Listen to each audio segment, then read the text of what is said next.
Sarah, elle était tellement grande, elle était aussi grande, si ce n'est plus qu'Avraham Avinu, que quand elle a compris qu'Akadosh Baruch Hu a demandé à Avraham de, entre guillemets, sacrifier son fils. Sacrifier, c'est un mot qui est un mot français. En hébreu, vous savez ce que c'est? Le terme véritable, on dit Akedat Yitzhak. Qu'est-ce que c'est Akeda? Il vous en a parlé, le Rav Tobian? C'est ligature. Ligature, c'est quoi ligature? Attaché. C'est-à-dire, c'est d'attacher Yitzhak. Et on dit que Yitzhak, finalement, toute sa vie, il a été rattaché. Rattaché à un monde qui est un monde suprême. Il était prêt à attacher son être avec le Créateur. Il y a un midrash qui nous dit que Sarah, elle a eu tellement peur que Yitzhak ne soit pas en mesure de donner sa vie pour Akadosh Baruch Hu, qu'elle est partie. C'est le contraire. C'est le contraire. C'est-à-dire qu'elle était tellement grande. Bon, Avraham et Sarah, c'est des géants. Okay. Nous, en tant qu'être humain normal, on se dit, bon, évidemment, elle n'a pas pu tenir le coup, elle est partie. Maintenant, des Chachamim nous disent non, c'est autre chose. C'est que Bémet, elle était à une telle élévation spirituelle qu'elle s'est dit, est-ce que Bémet, mon fils va pouvoir arriver à ce degré de donner sa vie pour le Créateur. Bon, c'est un petit à côté, une petite parenthèse. Vous voulez dire autre chose? Vous avez pensé à autre chose? Ou on commence? Il a fait. Elle a ri quand même quand elle... Il a fait. Nahon, quand quoi? Quand Hachem lui a dit qu'elle allait être enceinte. Nahon. Alors elle n'était pas... Si, elle n'avait pas tellement de Emouna. Sarah, on dit que quand Akadosh Baruch Hu est venu annoncer à Avraham qu'il allait avoir un enfant, Avraham il avait 99 ans, Sarah elle avait 90 ans, et quand elle a entendu ça, hein, elle s'est mise à rire. Et Bémet, son nom, il est appelé au nom de ce rire, Yitzhak. Okay? Il y a quelque chose qui est... Va briller. Yitzhak. Parce qu'on n'avait pas eu de ça, genre, juste hier. On avait dit, genre, comme quoi, par rapport au lien entre Abraham et Sarah, Sarah, elle a rigolé, elle a pris son fils Yitzhak. Nahon. C'est qu'il y a quelque chose dans le rire. Il y a quelque chose dans le rire qui est à un degré... On dit que dans ce monde, on ne peut pas rire, véritablement. Pourquoi? Parce qu'il y a beaucoup de douleur dans ce monde. Quand on rit avec tout son être, les Chachamim disent que tu es pas connecté avec ce monde. Tu peux pas rire avec tout ton être. Le fait qu'il y a tellement de douleur, qu'on a tellement de manque, qu'il n'y a pas le Beth Amikdash, comment tu peux être véritablement joyeux? Quand Yitzhak est appelé Yitzhak, c'est en fait le premier du peuple d'Israël qui va être lié à Kadosh Baruch Hu, et ça va donner le signe comme quoi le but du peuple d'Israël c'est d'être lié à son créateur. Okay? D'un autre côté, ça va prendre beaucoup de temps, c'est-à-dire il viendra le temps où le peuple d'Israël, c'est au nom de Atid Lavo, c'est-à-dire dans le futur.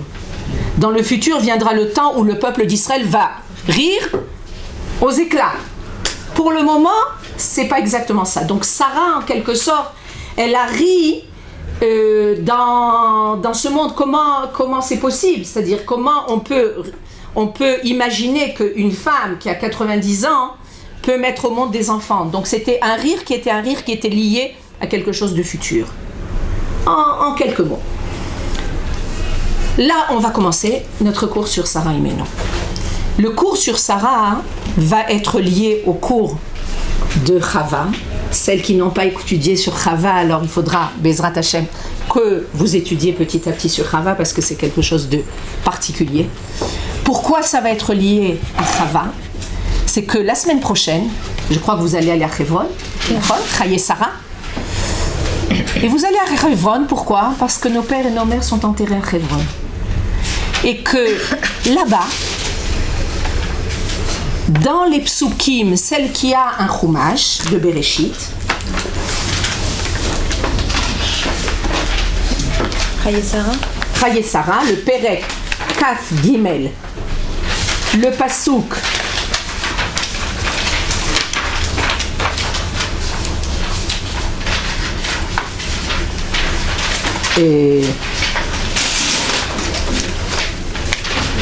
le pasuk Vav. Le pasuk Vav, vous avez trouvé le pasuk Vav. Qui c'est qui veut lire? Sarah. Ah, Sarah. Yalla. Shemainu. Shmanu. Adoni Nesi Elokim. Ata betochenu bemivrach.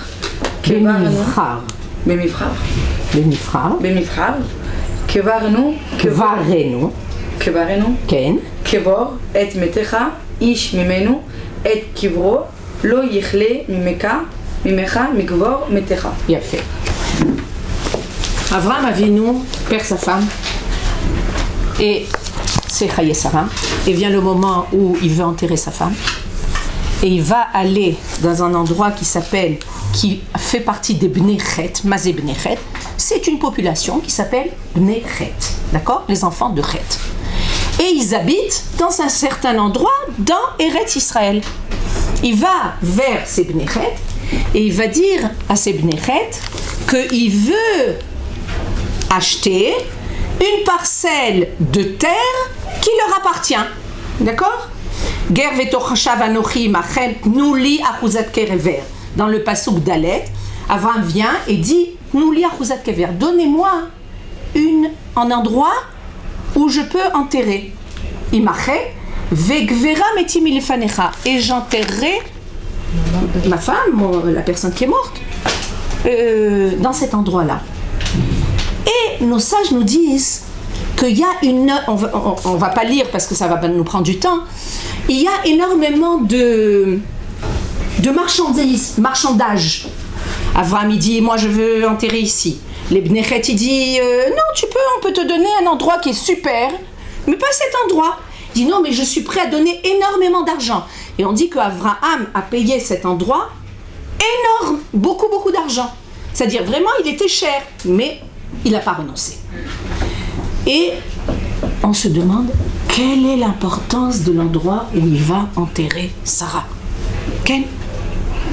Pourquoi il y a tout ce marchandage où il est prêt à donner énormément d'argent? C'est un endroit particulier. Quel est cet endroit? Me'arat HaMarpela. Pourquoi Avraham a tellement voulu enterrer Sarah dans la Me'arat HaMarpela? Pourquoi il a voulu enterrer la Sarah dans la Me'arat HaMarpela? Qu'est-ce qu'il a besoin d'enterrer là-bas? Parce que Adam et Chava sont enterrés là-bas. Il y a fait Méod. Parce que Adam et Chava sont enterrés là-bas. Et alors? Adam et Chava, ça fait plus de 2000 ans. Qu'est-ce que j'ai besoin? Adam et Chava, c'est la préhistoire. Entre-temps, il y a eu le Maboul. Qu'est-ce que j'ai besoin d'enterrer ma femme à Hebron? C'est la place de Sarah. Mais pourquoi Davka, il a voulu que Sarah soit à côté de... Parce qu'elle est la mère de peuple juif. C'est bien, tu commences bien. Ken, qui c'est qui veut développer? Elle répare la faute peut-être aussi de Sarah. Il a fait merde, Sarah. Nos sages nous disent que Akadosh Baruch Hu, quand il a créé le monde, il a créé un homme et une femme, Adam et Chava. En quelques mots, Adam et Chava, c'est le prototype de l'homme et de la femme idéal dans le monde. Premièrement, il les a créés, ils avaient 20 ans. C'était pas des bébés. Ils avaient 20 ans. Ils avaient été conçus dans la pensée divine comme étant le couronnement de la création. Akadosh Baruch Hu a créé le monde. Il a créé un monde avec tout ce qu'il faut dans ce monde. Et il faut ceux qui vont organiser ce monde. Donc il a créé les acteurs, entre guillemets, qui allaient être ceux qui allaient tout organiser dans ce monde. Et il s'appelle Adam et Chava. Adam et Chava, le Chava, puisqu'on parle des femmes, Chava, c'est la femme par excellence. En hébreu, on dit aussi par excellence. Ils le disent en français. Ah ouais? Par excellence. C'est la femme par excellence. C'est-à-dire, si on veut savoir quelle est la véritable femme que Dieu a voulu créer dans le monde, va essayer de rentrer, c'est ce qu'on a essayé un petit peu de faire pendant le mois où on a étudié sur Chava, va essayer de rentrer un petit peu dans le monde de Chava. Quoique c'est un monde qui est un monde un petit peu inconnu à nous. C'est-à-dire, imaginez-vous, avant l'apparition de Abraham, on a 2 parachiotes qui résument 2000 ans de création. Vous savez en quelle année il est né, Abraham Avinu ? 1948. Donc c'est pratiquement 2000 ans. On a 2 parachiotes, c'est 2000 ans. Et après, on a énormément de parachiotes sur Abraham, Yitzhak, Yaakov. Donc tout ce monde qui a précédé le monde de Abraham, on ne le connaît pas tellement. On a un tout petit aperçu. D'ailleurs, vous avez entendu parler du Rav Kook, j'imagine. Ça y est, vous avez commencé. On commence. Le Rav Kook, en fait, il dit, a priori, on ne devrait même pas apprendre la Torah, surtout quand on enseigne à des enfants, avant l'Ech Lecha. Pourquoi ? Parce que c'est un monde qu'on ne peut pas comprendre. C'est un monde qui n'est pas... C'est un monde d'un homme et une femme qui ont été créés. Le père et la mère de Adam et Chava, c'est Akadosh Baruch Hu. Qu'est-ce que ça veut dire pour nous ? Nous, on est nés de notre mère. On ne connaît pas ce monde. Mais, malgré cela, que tu aies un petit aperçu. Et on va comprendre un petit peu ce qui était Chava en fonction du fait que Avraham Avinu, il veut enterrer Sarah là où est enterré Chava. C'est-à-dire que Avraham vient transmettre au monde que la réparation. Maintenant, Chava, c'est la réparation. Chava, c'est la femme par excellence, on a dit. Mais cette femme par excellence, elle a fauté. Et que maintenant, Sarah, et par son intermédiaire, toutes les femmes qui vont venir après Sarah, vont être celles qui doivent réparer la faute de Chava. En accouchant dans la douleur, c'est tout ? Non, pas du tout. Parce que j'avais entendu que l'accouchement dans la douleur, c'était pour réparer la faute de Sarah. De Chava. De Chava. Maintenant, on n'accouche plus dans la douleur. Maintenant, on est pendant longtemps. Mais on répare pas. Quand on accouche dans la douleur, c'est encore la punition de Chava. C'est pas une réparation. Et justement, c'est pas réparation. C'est-à-dire que c'est justement parce que Chava a fauté, donc on doit accoucher dans la douleur. Il y a plusieurs choses. Vous vous rappelez qu'on avait parlé de ça ? Il y a plusieurs choses dans lesquelles on a eu une punition, que les femmes ont eu une punition.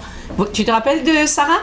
Quelles sont les punitions pour lesquelles les femmes souffrent à cause de la faute de Chava ? Il y a l'accouchement dans la douleur. Elles seront soumises à leur mari. Elles seront soumises à leur mari. Quoi encore ?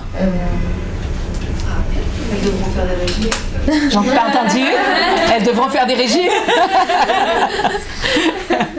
Bien fait. Elles seront soumises à son mari. Justement, on en parlait hier, on cherchait. Tu l'as noté, alors vas-y. Mais on va le retrouver quand même aussi dans les psukim.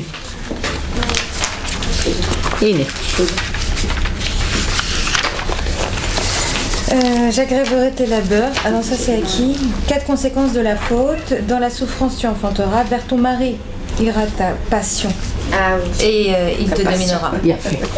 La femme. Ah oui, l'éducation des enfants. Bien fait. La femme Chava, et par cela toutes les femmes dans le monde. Chava, elle va donner naissance à toutes les femmes dans le monde. D'accord ? Elle a eu comme punition, punition, j'aime pas tellement ce terme, c'est une conséquence de son acte.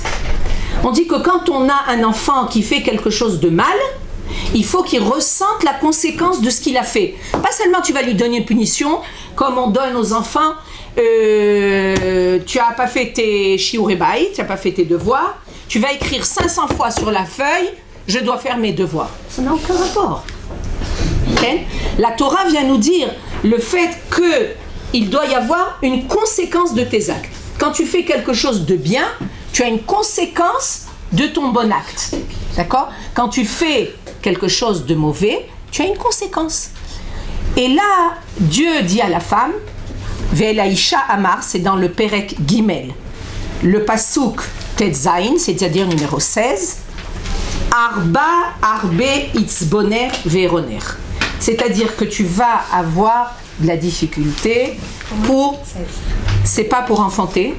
Pour éduquer. Non, c'est et pour éduquer et tout ce qui se passe chez la femme dans le côté de la procréation. Ken, c'est la grossesse, c'est tous les mois où on n'est pas très bien. Ken, c'est tout ce qui est l'engendrement. Be'etzef tildi banim, avec douleur tu enfanteras. Elisher tchoukater, vers ton mari tu auras le désir, comment on a traduit ? La passion. La passion. Ve'u im sholbar, et lui te dominera. Maintenant, on ne va pas reprendre parce que Bémet, on a parlé de ça. Il y a quatre douleurs, okay ? Des conséquences de l'acte. Nos sages nous disent que ces 4 punitions, entre guillemets, vont être réparées par les 4 femmes et 4 mères du peuple d'Israël. Tu te rappelles ? Sarah, Rivka, Rachel et Léa. Il y a une... Sarah va réparer le fait... Qu'est-ce qu'il y avait marqué, Sarah ? Tes douleurs. Ça veut dire comme elle n'a pas de matrice, il y a fait. Dit... C'est-à-dire que tout ce qui est au niveau de l'engendrement et de procréation, Sarah n'a pas eu de matrice. C'est-à-dire qu'elle n'a pas eu de douleur. Quand Akadosh Baruch Hu décide de lui donner un enfant, c'est pour ça qu'elle a ri. C'est un pur miracle.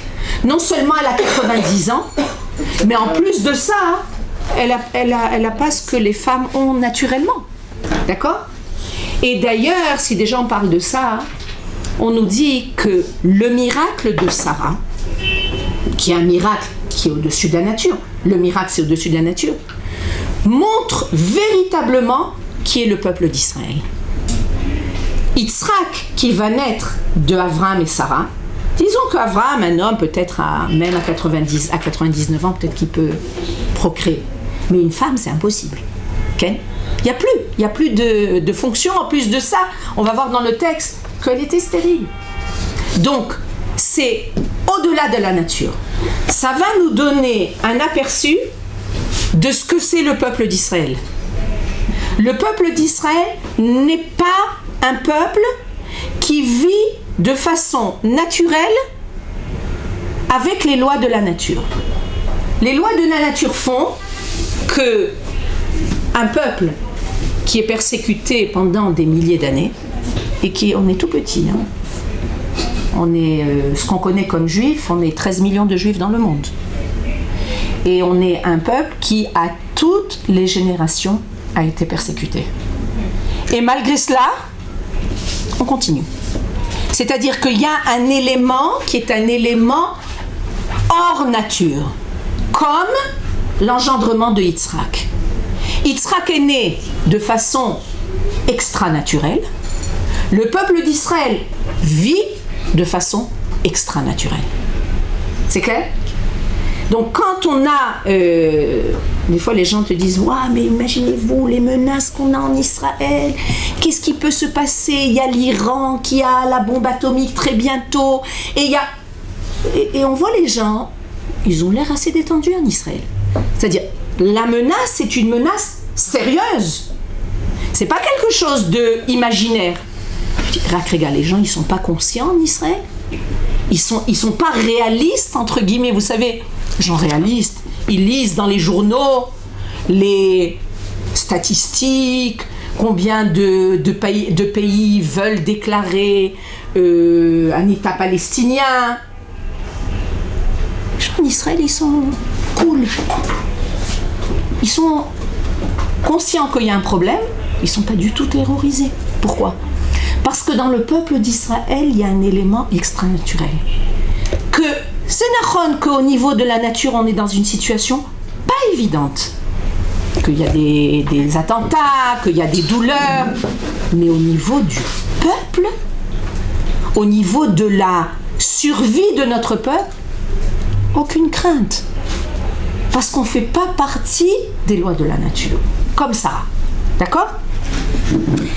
Et Sarah est celle qui va réparer Chava. Elle est la première,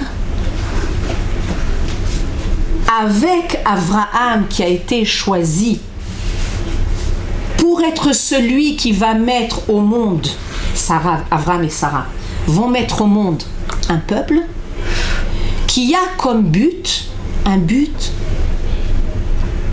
gigantesque. C'est pas on est un peuple comme tous les autres peuples. Non.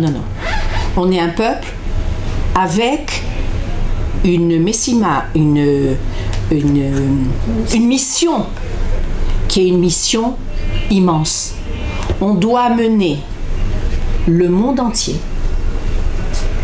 à retrouver le lien avec notre Créateur, Ken, comme c'était avant la faute. Waouh, comment on fait ça? C'est sérieux. Akadosh Baruch Hu a voulu créer un monde. Ce monde doit être dirigé par Adam et Chava. Adam et Chava qui sont là et qui vont être ceux qui vont amener la liaison entre le monde d'en haut et le monde d'en bas. Il y a eu une coupure. Vous savez ce que c'est le chet? Qu'est-ce que c'est un chet? Une faute. Au niveau étymologique, le chet, ça vient du mot léarti. C'est quoi léarti? Léarti, je vais vous dire ce que c'est. On a une cible, d'accord? Et on a des flèches. Et on doit atteindre ici. Quand ma flèche, elle atteint cette nekuda, ce point, ben j'ai réussi. J'ai ciblé. Léarti, c'est que ma flèche, au lieu d'arriver ici, elle est arrivée ici. D'accord? Juste à côté. C'est-à-dire qu'elle a raté la cible. Le chet, c'est ça. C'est la faute en français. Qu'est-ce que ça veut dire une faute? C'est tu as une cible dans ta vie.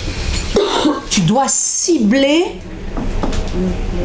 la raison pour laquelle tu es venu dans ce monde.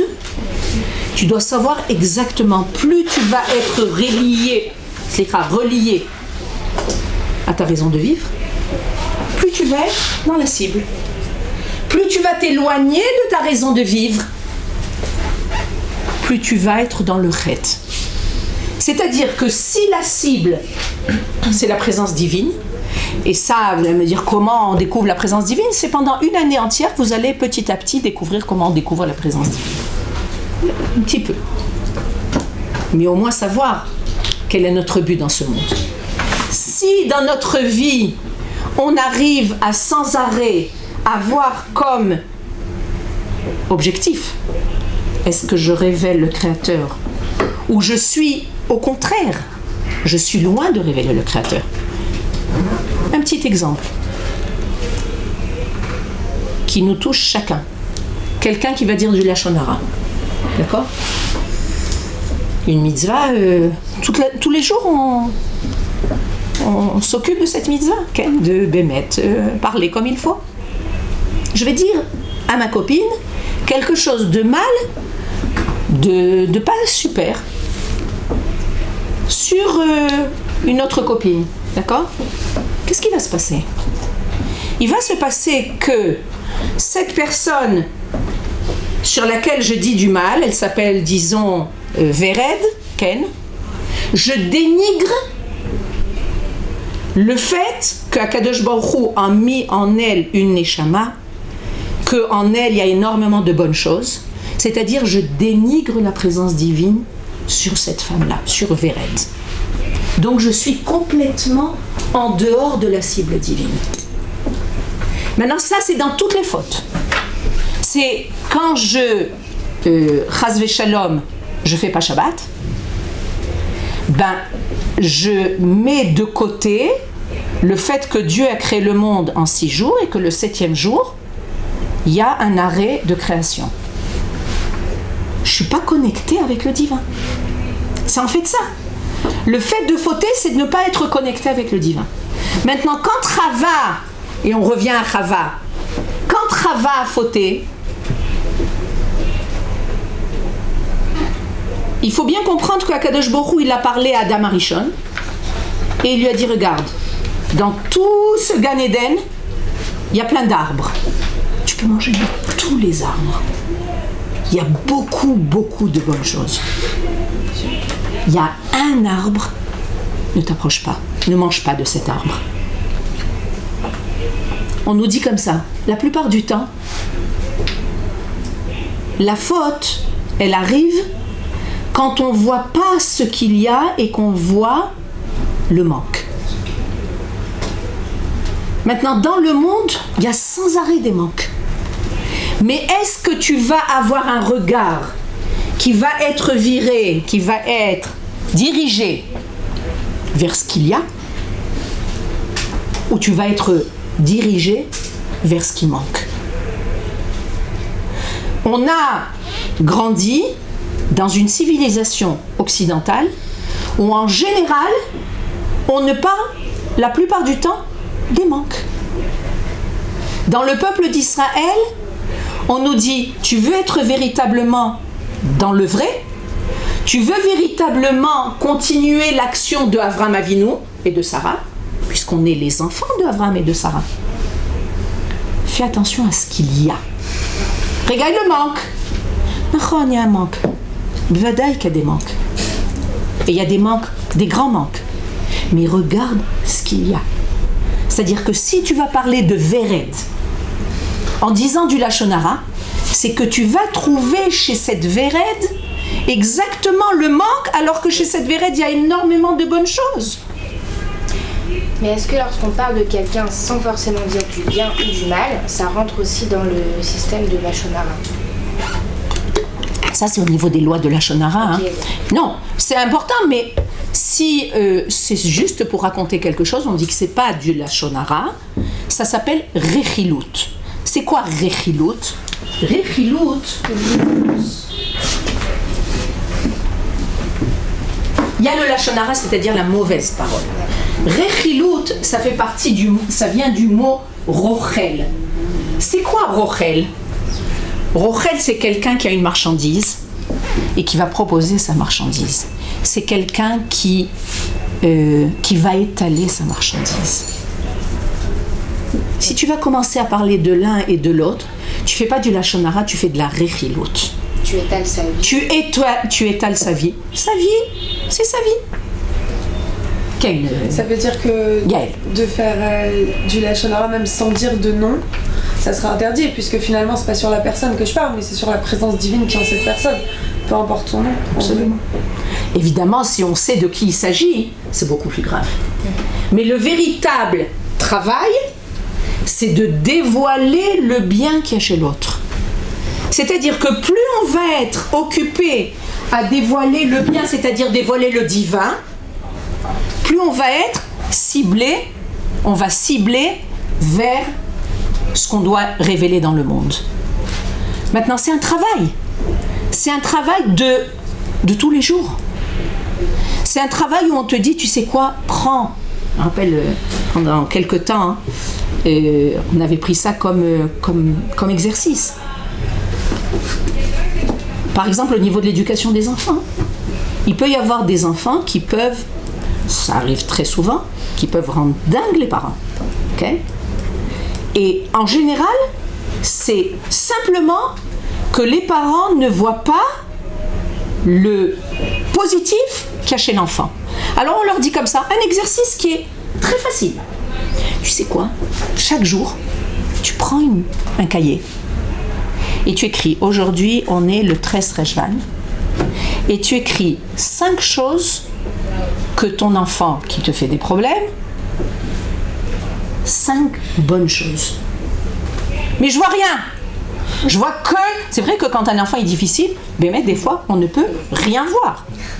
Donc on te dit, non, tu vas faire un travail de voir le bien.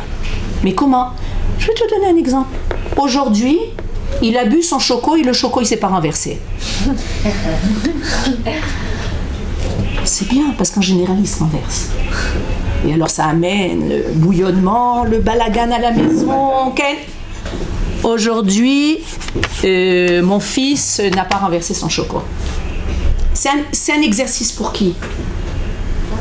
Pour la mère, pour les parents. Pour dévoiler qu'il a du bien. Aujourd'hui, mon fils, il s'est habillé, il a mis son pull tout seul. C'était pas à quel âge, hein. C'est-à-dire on n'a pas besoin de penser à des choses énormes. Non, au début, vois des petites choses. Chaque jour, tu remplis 5 choses. C'est un exercice extraordinaire. Et en général, je te donne la parole, Yael, et en général, un exercice qui précède cet exercice, c'est de prendre un cahier et d'écrire dans ce cahier 5 bonnes choses qui sont en moi. Vous savez comme c'est difficile? C'est encore plus difficile. Il y a un prof qui parlait, il éduque des petits-enfants. Et il dit aux enfants, dites-moi 5 bonnes choses sur vous.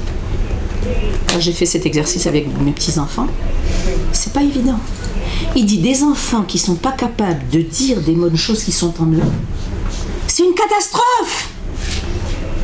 Alors que si tu leur dis 5 mauvaises choses que tu as en toi, ils t'en disent 10. J'écris pas bien, j'arrange pas mes affaires, je fais du balagan quand je mange, sans aucun problème. Non, le travail, c'est de dire des bonnes choses sur toi. Tu vas te voir avec un œil positif, un œil, je suis pas mal. C'est la base de la vie.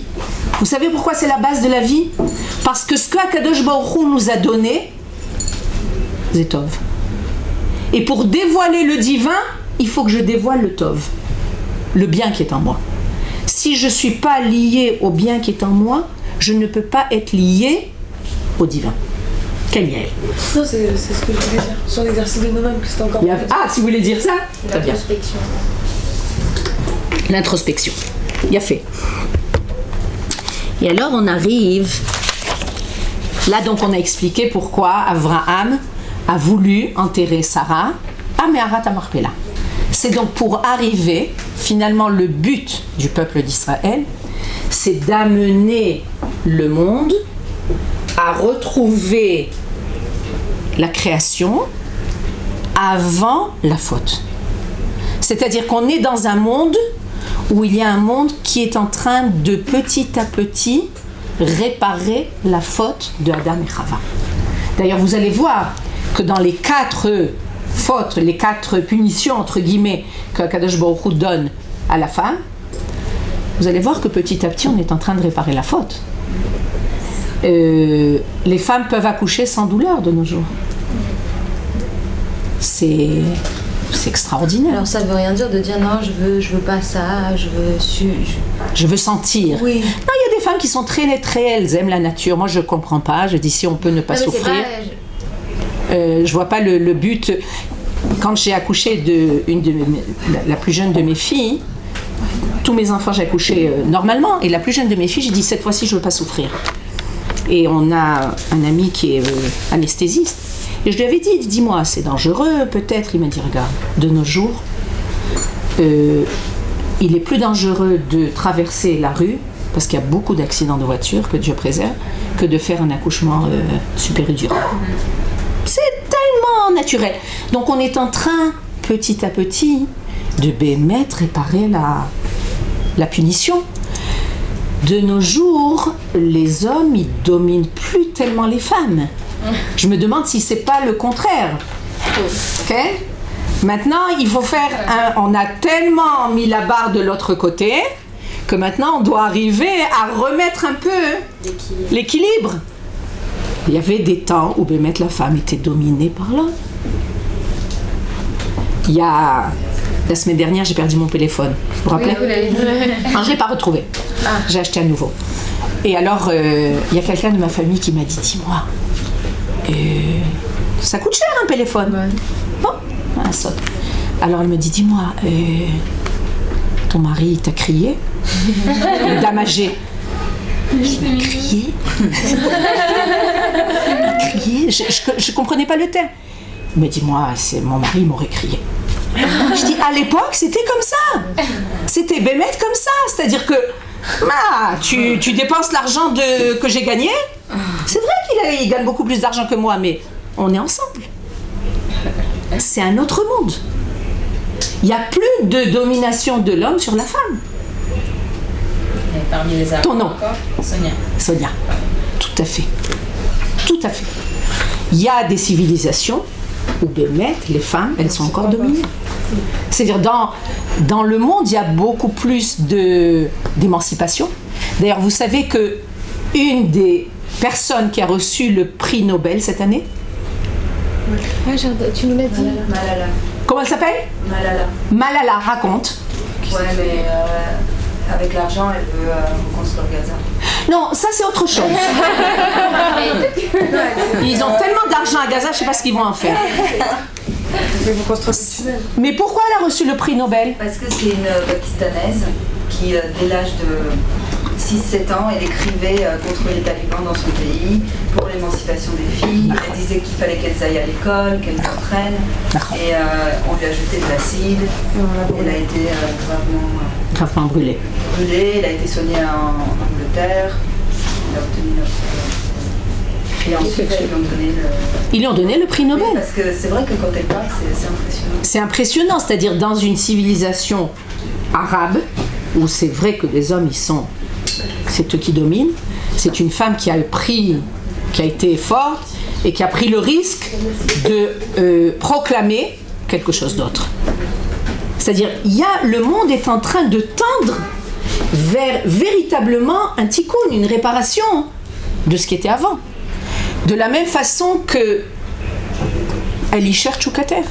C'est-à-dire une femme, son désir va vers son mari. C'est-à-dire que s'il n'est pas prêt à lui donner ce dont elle a besoin, à tous les niveaux, elle se retrouve complètement désemparée, toute seule. De nos jours, les femmes, à nouveau, c'est un extrême. Je n'ai même pas besoin d'homme. Qu'est-ce que j'ai besoin d'un homme? Je peux me faire un gosse toute seule. Il n'y a pas de problème, il y a plein de femmes qui se font des enfants toutes seules. Je gagne mon argent toute seule. Donc c'est un élément qui me dérange. Maintenant, le but, c'est pas ça. Le but, c'est d'arriver véritablement à un équilibre. Le but, c'est d'arriver véritablement à ce que l'homme remplisse son rôle en tant qu'homme et que la femme remplisse son rôle en tant que femme. Tout le travail, c'est un travail, finalement, on voit au niveau des punitions pour la femme, c'est au niveau de la famille. La femme, c'est dans son être et au niveau de procréation, et c'est son rapport envers son mari. Le but de la femme dans le peuple d'Israël et à travers la femme dans le peuple d'Israël qui petit à petit va révéler, c'est le but, quelque chose d'idéal, une famille. Le terme famille dans le monde, surtout au niveau occidental, ça n'existe plus. C'est dramatique. Il n'y a plus d'hommes, il n'y a plus de femmes, il n'y a plus d'enfants, Bichlal. On dit qu'en Israël, il y a 1 million de gens qui sont en âge de se marier et qui ne se marient pas. C'est énorme. C'est des gens qui disent ou qui ne disent pas, okay. C'est une vérité. Il n'y a plus de continuation. Il y a 500 000 foyers qui peuvent être créés. Qu'est-ce que c'est 500 000 foyers? C'est pas mal de gosses, c'est pas mal de quand on vit une stabilité au niveau de la famille, c'est une stabilité au niveau de l'être.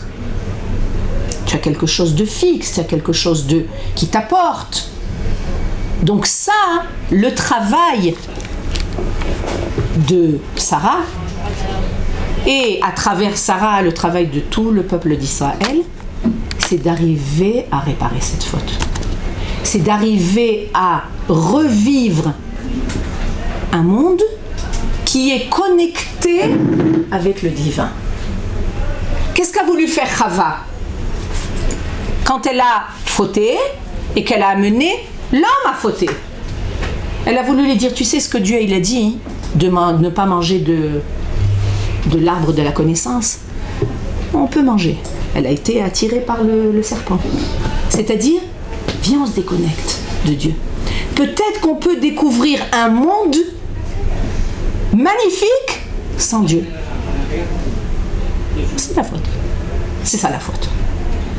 Parce que c'est s'imaginer que quand tu es dans un monde qui est déconnecté de ton Créateur, tu es dans un monde où tu peux t'épanouir et grandir beaucoup plus que dans un monde connecté de son Créateur. Maintenant, juste pour terminer ce sujet, et après on fait une petite afsaka, c'est que maintenant qu'on est en Eretz Israël, il y a une Torah qui est une Torah très grande qui se révèle. C'est-à-dire pendant 2000 ans de galoute, on est parti 2000 ans en galoute. Et vous vous rappelez qu'on a dit que 2000 ans en galoute, on n'a pas su être un peuple, Am, on n'a pas su être avec, Am c'est Im, vous vous rappelez? Donc on est parti en galoute. Et quand on n'est pas chez nous, on est retréci. Quelqu'un qui vit chez lui, dans ses aises, dans dans les bonnes chaussures qui lui conviennent, il est à l'aise. Je dis toujours que quand on est chez des invités, on est invité chez quelqu'un, on ne vit pas de façon comme chez soi. Okay? C'est agréable, mais au bout de quelques temps, tu veux rentrer chez toi. D'accord ? Tu veux faire ce que tu veux mettre de temps en temps tes pieds sur la petite table du salon, pas la fin du monde, tu feras pas ça chez les autres. 2000 ans, on a vécu étriqué. Notre passage en galoute, c'est une réalité étriquée, même au niveau de notre Torah. Nos sages nous disent que on a en galoute que 4 coudées de halakha. Qu'est-ce que ça veut dire 4 coudées de halakha?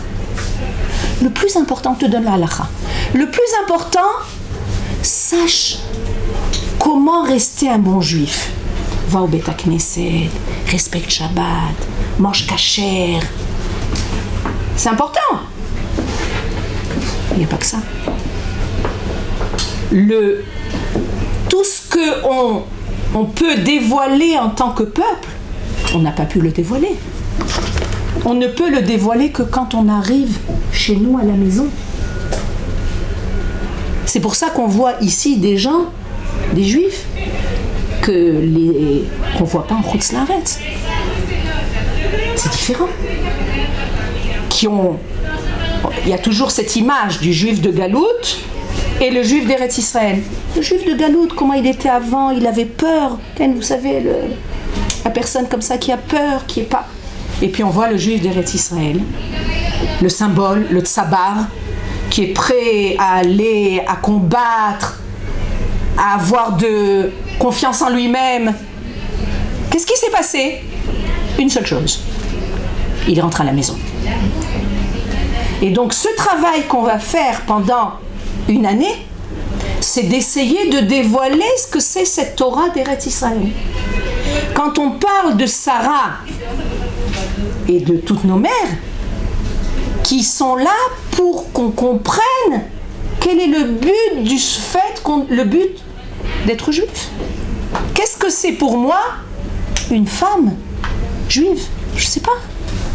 On m'a jamais appris ce que c'est une femme juive. Je sais ce que c'est une femme dans la télévision, des photos, une femme qui s'habille bien, qui est classe, qui a fait des études. C'est aussi ça. Mais c'est pas que ça. À travers Sarah, Rivka, Rachel et Léa, on va comprendre qu'est-ce que c'est Bémet une femme dans le peuple d'Israël.